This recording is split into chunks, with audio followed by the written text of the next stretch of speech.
detect dissection. Thank you.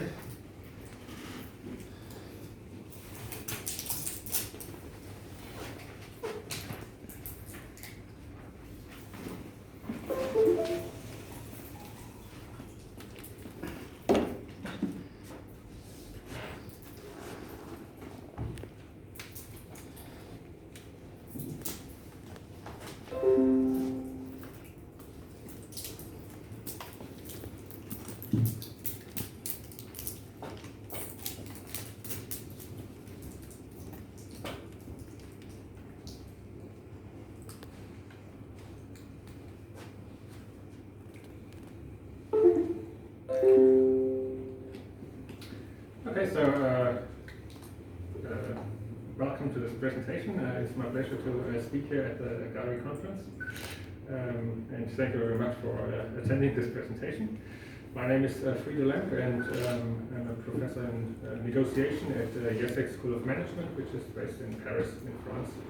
And in this presentation, I will talk about a study that I have conducted together with a colleague. Her name is Mais Tester. You see the co-author there. She's not coming to the conference because she's in France, but I will give the presentation for the work that we have done together. Now, the key question that we tried to investigate in this study was to understand the experiences of professional negotiators with deception. So when somebody is lying to them. And also we try to understand which strategies negotiators use in order to detect lying or deception. So to start,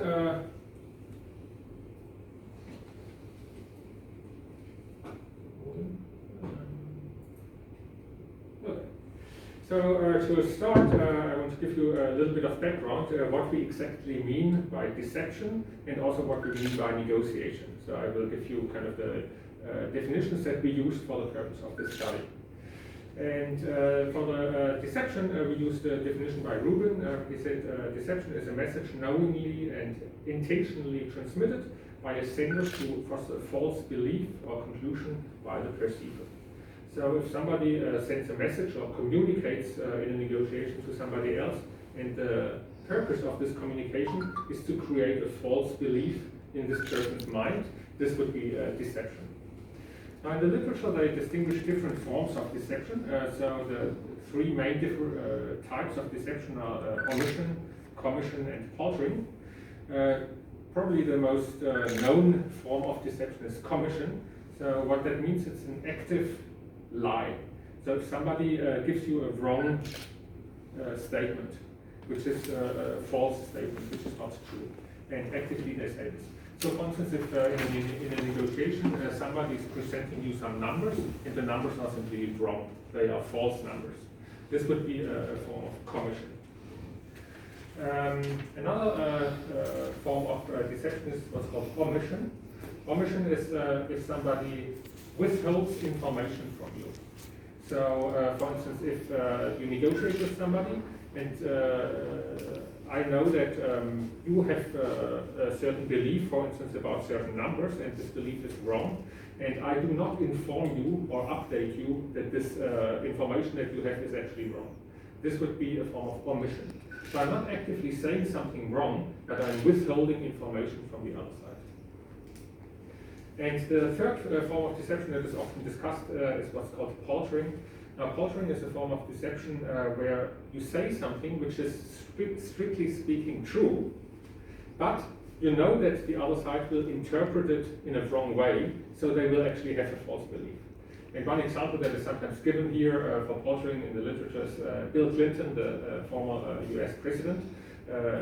Well, you know, he had an impeachment process against him because he had an affair with an intern, Monica Lewinsky. And in the Congress, they examined him and they asked him, do you have an affair with Monica Lewinsky? And he said no. And this was strictly speaking true because at the time when they asked him, the affair had ended. So he said no, and it was a true statement. But obviously, the Congress people, they thought, well, he never had one. which was, so he used a true statement in order to create a wrong belief because he knew that they would interpret it in a different way. And this would be a form of paltering. Now the other thing that is often distinguished is pro-social and self-interested deception. Pro-social deception is deception where actually the other person benefits from the deception. So it's not for your self-interest, it's actually to help somebody else. And actually people deceive a lot and lie a lot because they want to do something good for somebody else. A very common form, for instance, if you make false compliments. You say to a person, you're very intelligent or you're very nice and so on, but you do not really mean that. So it is actually a form of deception because you're not telling the truth about your true impressions, but you do it in order to flatter the other person or to make the other person feel good. So this is pro-social deception. And for instance, in a negotiation, many people often say at the beginning to the other side, you are a very good negotiator, even if they think you are not a very good negotiator. So this would be an example of pro-social deception. And then obviously you have self-interested deception. So this is the form of deception where you benefit from the deception. So for instance, if you lie about some numbers or if you lie about your bottom line in the negotiation, those are things where you benefit. And the last distinction that is often made regarding deception is informal versus emotional. So informational versus emotional deception. So sometimes people about information, so in a negotiation context that could, for instance, be your bottom line or the numbers or your interests or your goals. So it's about information and facts. And sometimes people also lie about their emotions. So for instance, they pretend in the negotiation that they are very angry, even though really they are not very angry. So they kind of create the impression of being angry, which is about the emotion of anger. So this would be an example of emotional deception. Negotiation, we use the definition by Anstey, and what he said is negotiation is a verbal interactive process involving two or more parties who are seeking to reach agreement over a problem or conflict of interest between them, and in which they seek as far as possible to preserve their interests, but to adjust their views and positions in the joint efforts to achieve agreement. So it's quite a broad definition of negotiation. So it's a verbal process, so people talk with each other, and the purpose of this conversation is to find an agreement, and the parties know that they have to make some concessions and do some compromises in order to reach an agreement. But when they make the concessions, they have in mind to achieve their goals and maintain their interests as much as possible. And the two main kind of areas where negotiation is used, one was already mentioned by Suleka in her presentation, is conflict resolution. Often if you have a conflict, the natural way to resolve the conflict is through negotiation. But negotiation is not only used for conflict resolution, it is also used deal making. So for instance, you have two companies and they simply want to make a deal. They don't have a conflict, they just want to find a deal or an agreement and make a contract. There's no conflict, but the way to find this contract is they negotiate with each other about the terms of the contract. So about the existing literature on deception in negotiation, there are a number of studies that have been published, and I summarized here kind of the key results of those studies. The first one was the one by Kashi and her colleagues, and what she found, and it's a very famous study, what she found is that as a matter of fact, people lie a lot. And there's a lot of deception going on. What she found on average, and she had a very large sample across different countries, and what she found is that on average, every person lies 2 times per day, which is actually quite a high frequency. So people do lie a lot. And this also translates to negotiation situations. In negotiations, people do lie, and people do deceive each other. So it is a real phenomenon. Another study that was conducted by Robinson and his colleagues was that, so he looked in particular at deception in negotiation situations, and what he found is that people in negotiation situations use both deception about information and deception about emotion. The main areas where people lie about information is their bottom line, or if you're familiar with negotiation terminology, there's this concept of a BATNA, which is your best alternative to the negotiated agreement, and people lie a lot about their BATNA. People also lie about their goals in negotiations. They pretend that they have, for instance, very strong goals in an area, but they don't really care about this area.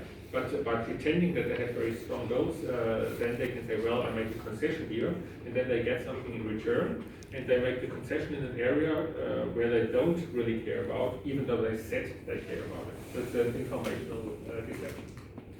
And people also use emotional deception in negotiations. And here, as I mentioned before, for instance, one typical example is people pretend to be angry. Because they think if I pretend to be angry, then I can put pressure on the other side to agree to something, even though they are not really angry.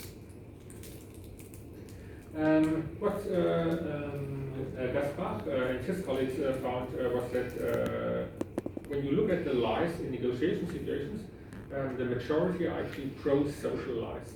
And this is interesting because people do not lie so that they benefit from it. They often lie to flatter the other person, so to make them feel better, and then they hope that the other person is more likely to make a concession, for instance. When you look at strategies or the ability of people to detect lies, there's a famous study by Bond and his colleagues, and what he found is that people are actually not very good at detecting lies. So he showed video clips to subjects where somebody talked about something, and either it was true or it was not true, and then the subjects had to decide whether this was a lie or not. And people got about 50% correct, which means that it's exactly the middle. So it's random. So people are actually not very good at detecting lies. Now when you ask people, and you will see this in the results, when you ask people about how good they are at detecting lies, many people think they are very good. They say, well, I can feel or I see if somebody is lying to me, but as a matter of fact, people are not very good at detecting lies. There was one study done by Coté, and he found that one factor that helps people to be better at detecting lies is emotional intelligence. So people who understand emotion, both felt emotion and expressed emotion, are actually better at detecting lies. And the explanation for that is that if somebody is lying, this is usually associated with certain emotions. And somebody who is emotionally intelligent can actually detect or see those emotional expressions and then infer, okay, this person is probably lying here. Another area of research looks at body language and intuition as a factor for detecting lies. As those things, for instance, some believe that if people often use the hand and touch their nose, this is a sign that somebody is lying.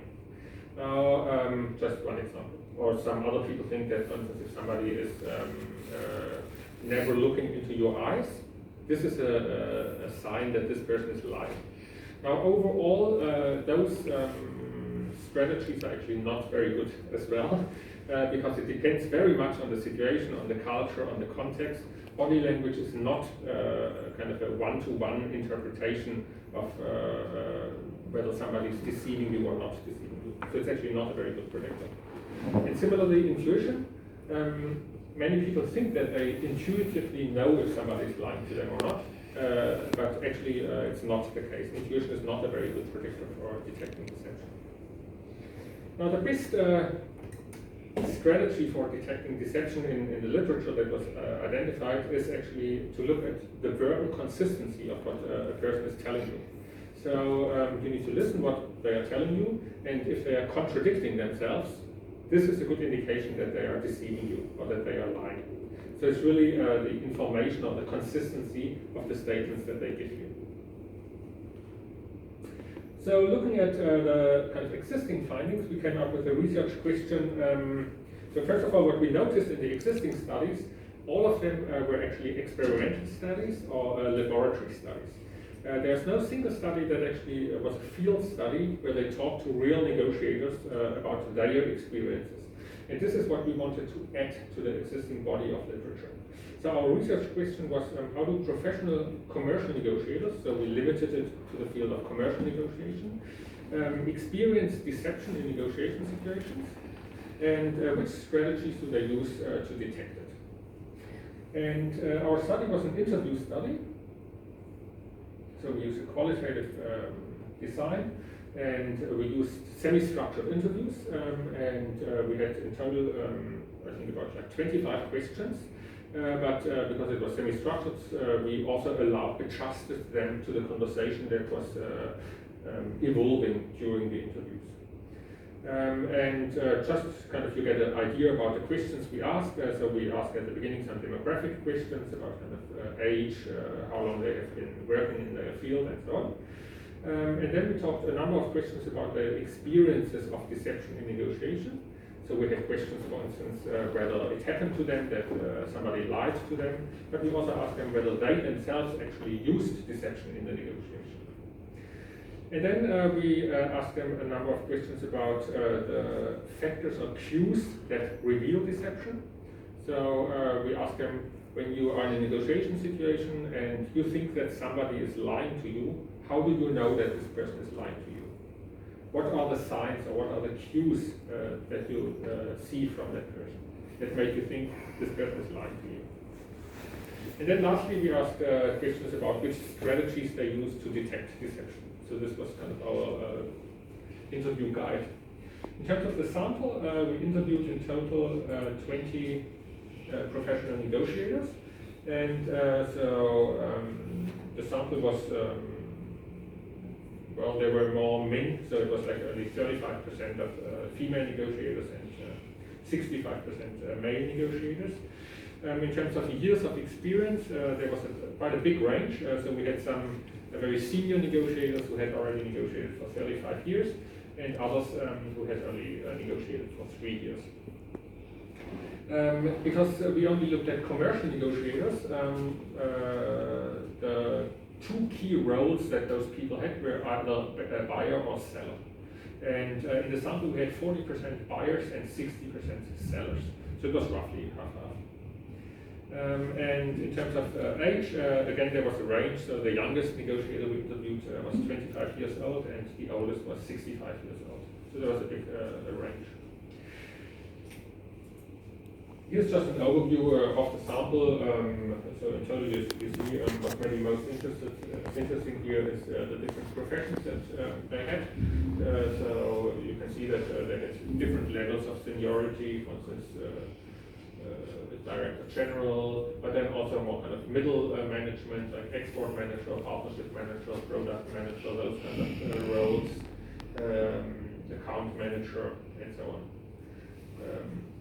So the sample was quite wide. In terms of the results, so maybe just, the results, I will present you the results, just maybe to talk quickly about how we got the results. The methodology we used to get the results was semantic analysis, as you mentioned, and so we did coding with the interview transcripts, and then we tried to assign the codes to categories, and then the categories to larger themes.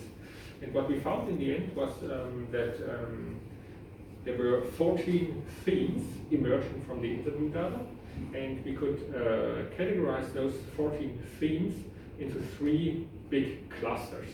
And the clusters that we used was experiences of deception, strategies to detect deception, and factors revealing deception. So I will present each of those clusters to you. And I start with the first one, experiences of deception.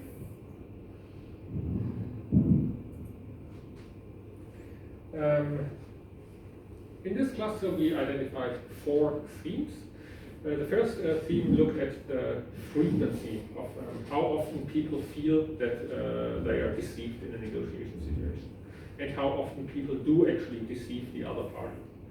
And what we found there in the theme of frequency is that, well, first of all, we found that our interviewees also mentioned that deception plays a big role in their experiences. And some of them said that they experience it in every negotiation they do.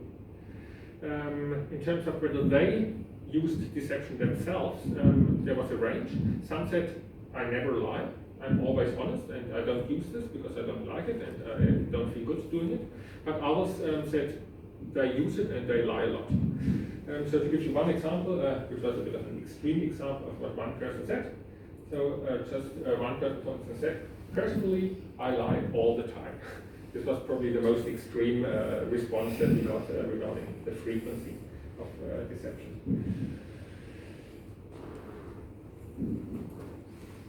In terms of the form of deception, we found that the most frequent type of form of deception that the interviewees mentioned was actually commission. So it's an active lie. And I give you one example here of somebody who talks about an active lie. So for instance, this person said, the one at the top, there is a deception where you know that it is fair game in your negotiation. For example, it's the one at the bottom that talks about, it's an example of commission.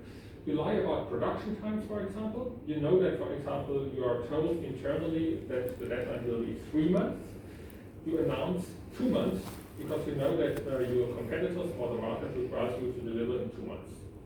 So this would be an example of commission. It's an active lie. Because you say we can deliver in 2 months, but you know we can only deliver in 3 months.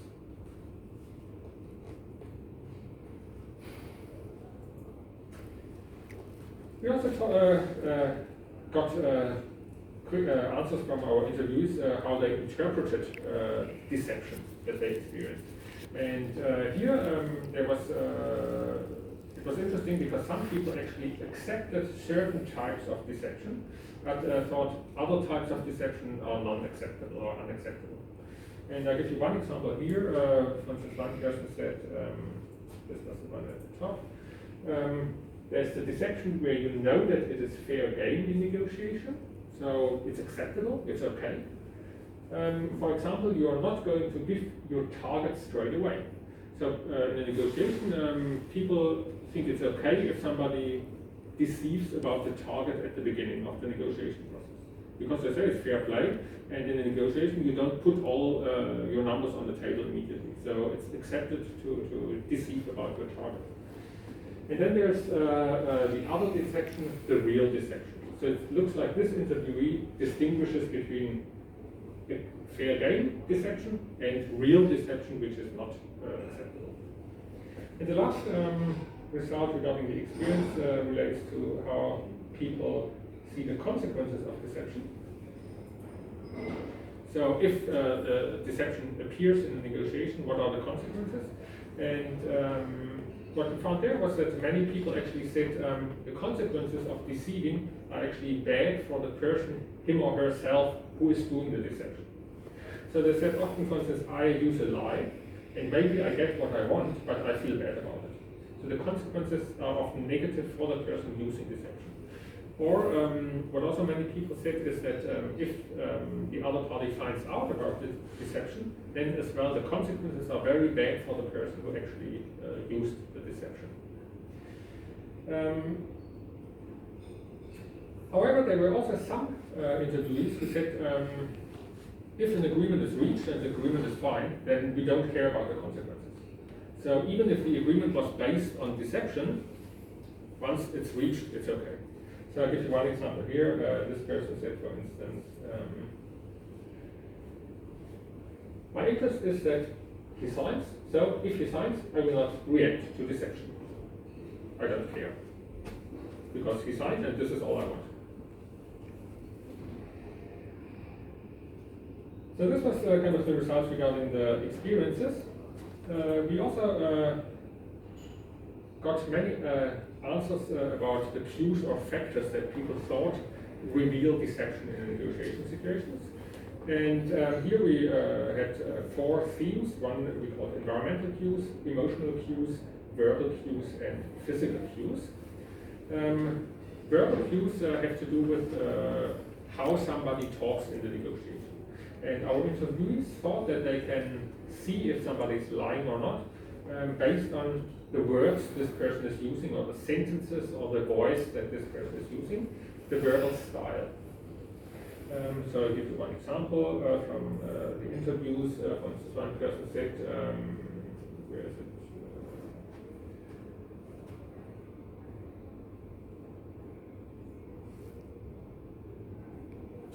This one here, as soon as I interact with this person, I hear his voice. I interpret his words and verbal content and his verbal style. So this is how this interviewee knows if somebody is deceiving him or her.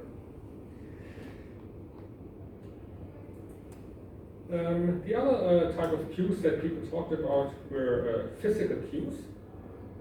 So physical cues are things that you can see on the person. So this, for instance, involves expressions of the face, but also body language. And just one example, I mean, we got lots of different answers here, but I want to give you one example. So for instance, one person said on the hands, if he rubs them. So this person thinks that if the counterpart in the negotiation rubs the hands, this is a sign that they are lying. Another factor that was mentioned was the environment. So this is all the things that are not related to the person, to the counterpart, but to the context where the negotiation takes place. So this is, for instance, the room, or the lighting, or the food that is provided, all kind of the environmental contextual cues. And one person said, for instance, just this person here says, I would say the first thing that is very important for me is the environment, how you sit, how the room is arranged. So this person thinks that he can find out if somebody is lying depending on the room and where this person sits. Now, we are not judging at this person whether this is a good strategy or bad strategy, but this is one example of the response that we have. In the last theme that we identified had to do with emotional cues. So people say that they can see certain emotions in the counterpart, and this reveals whether they are lying or not. For instance, if they get very nervous, or if they get very anxious, so there are different emotions that people talked about. And one example I can give you here is this one. You have to be very careful with micro expressions. So micro expressions are facial expressions that express the emotions of a person. You can be embarrassed at the same time. You can make a strange face, but in reality you are just embarrassed. So this interviewee actually says that micro expressions or expressions of emotions are actually not a good way to detect deception, because you have to be very careful, because somebody might make a strange face and you might think, well, this person is lying, but actually they're not lying, they may be just embarrassed about something. So it's maybe not a good strategy. Now the last cluster that we identified really looked at the strategies that negotiators use to detect deception, and we found 6 strategies in total. So one was that was mentioned by the negotiators was simply to ask questions. So if you negotiate with somebody and you think maybe they are deceiving you or they are lying, well, one simple technique you can do is simply ask some questions about this. So the example I give you here is, where is it? Questions.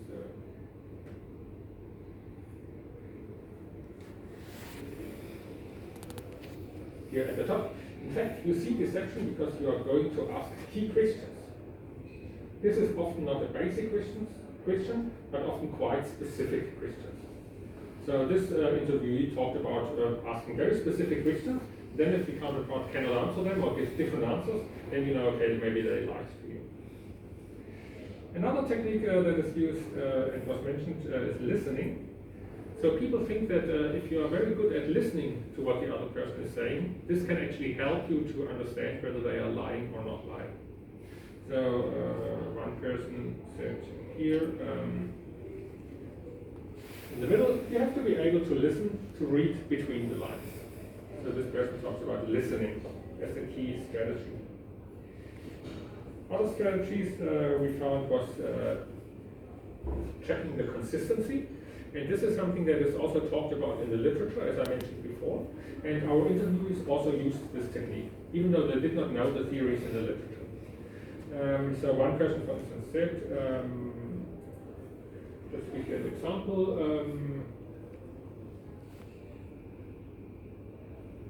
At the bottom here, we need to see if the person is consistent with the usual commercial practices in what he or she is telling you. This is focusing on the consistency of the statements made by the other person. Then another strategy was asking for evidence. So it's in a way also asking questions, but in particular it's looking at the data and the facts and the evidence. So if somebody makes a claim in a negotiation, you can simply ask, okay, show me the evidence for it. The example here, the quote from the interviews is at the top. In fact, you always need to have the facts. It is speak with data. And in light of the facts, there is no more possibility of lying, because the facts are very clear. Hello? Then the other two strategies that people talked about, one was emotional intelligence. Again, this is something that is discussed in the literature, and also people talked about it in the interviews, and intuition. So intuition is not a cognitive assessment, it's more kind of with your guts or with your stomach. You kind of get an overall impression, and you say, well, my gut is telling me this person is lying. And to give you the examples, that we found regarding emotional intelligence, for instance, is here at the left.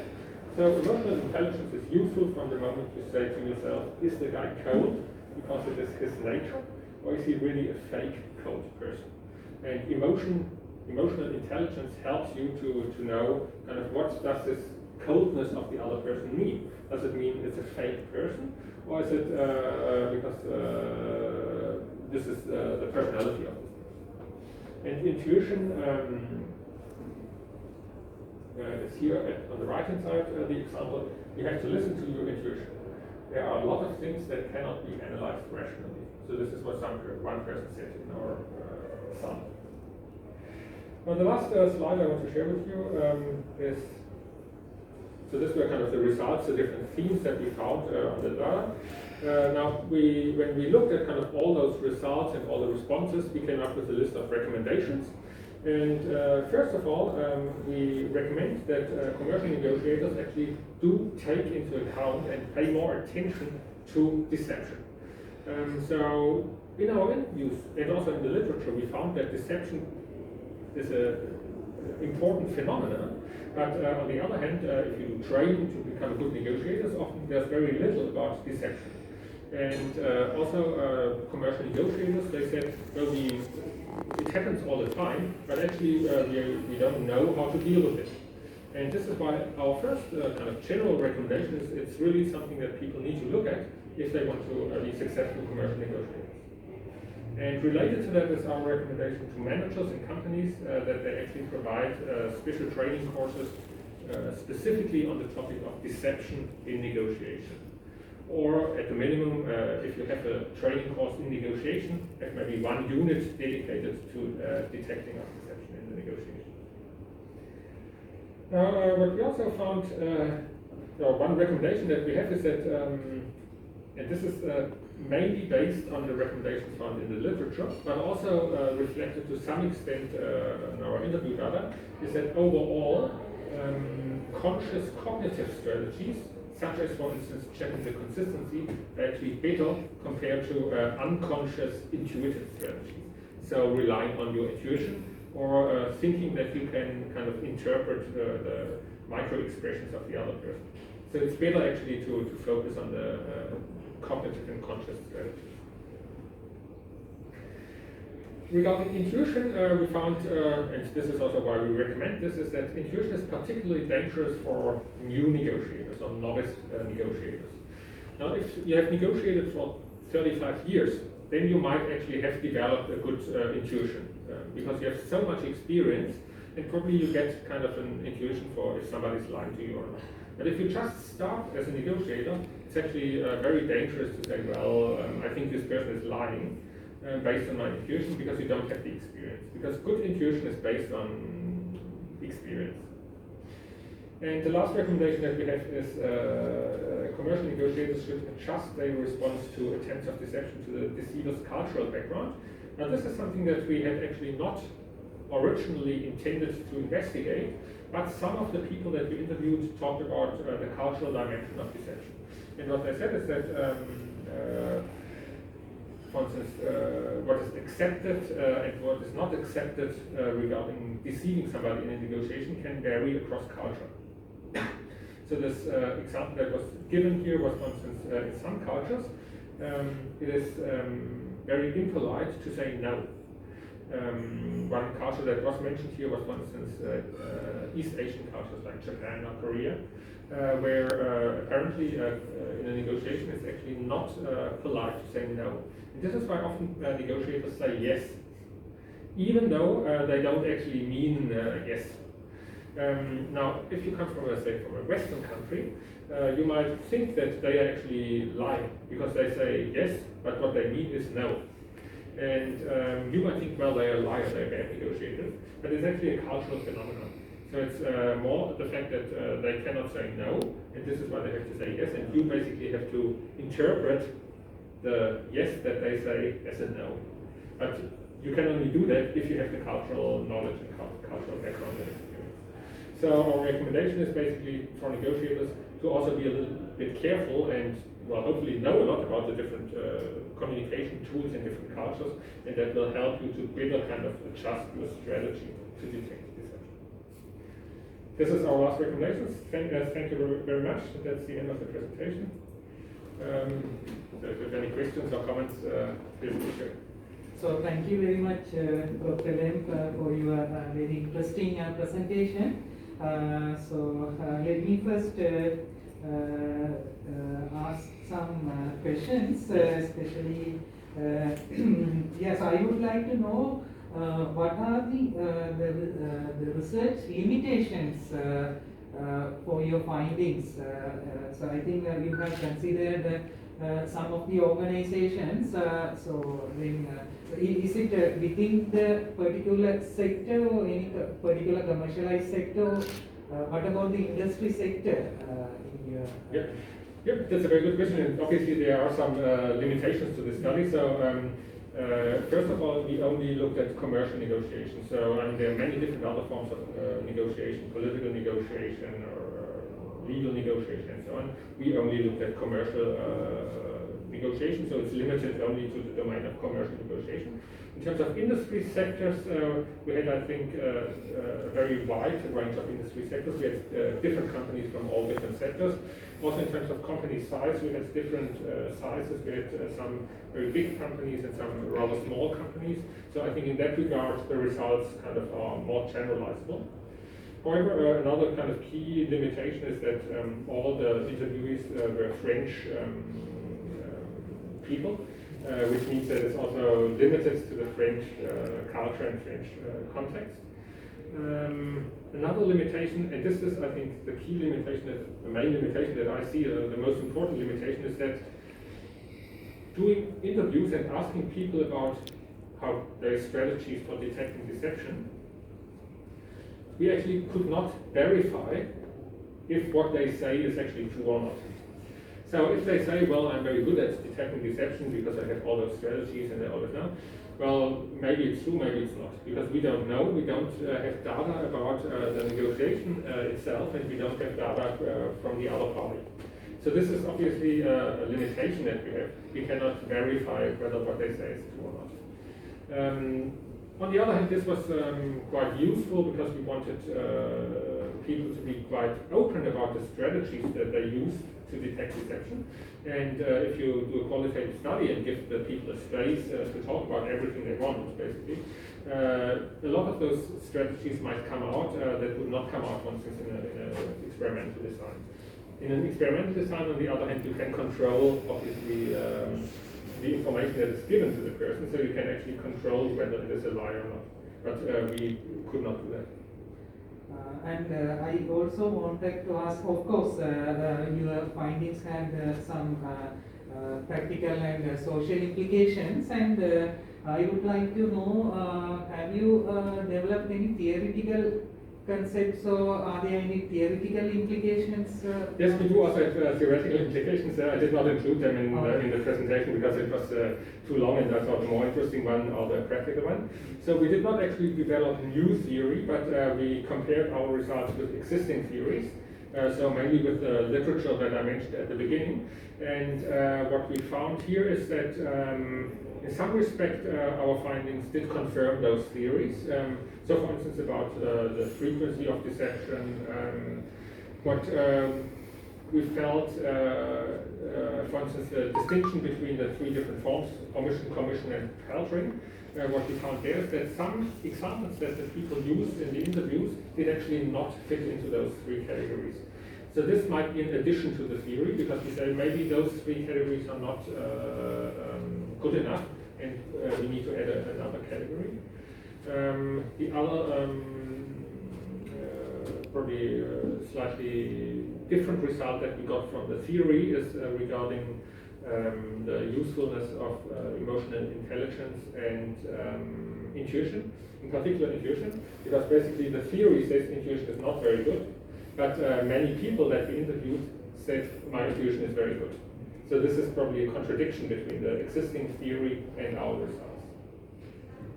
I mean, the explanation for that would be to say, well, sure, people, I mean, there might be self-serving biases or optimism biases, psychological effects that people think that they are good and have good intuition, but they overrate and overestimate basically their abilities in that regard. Okay, and are there any questions from the audience? Are there researchers? Okay, so then let me thank Dr. Lemp for your interesting presentations, also the valuable explanations.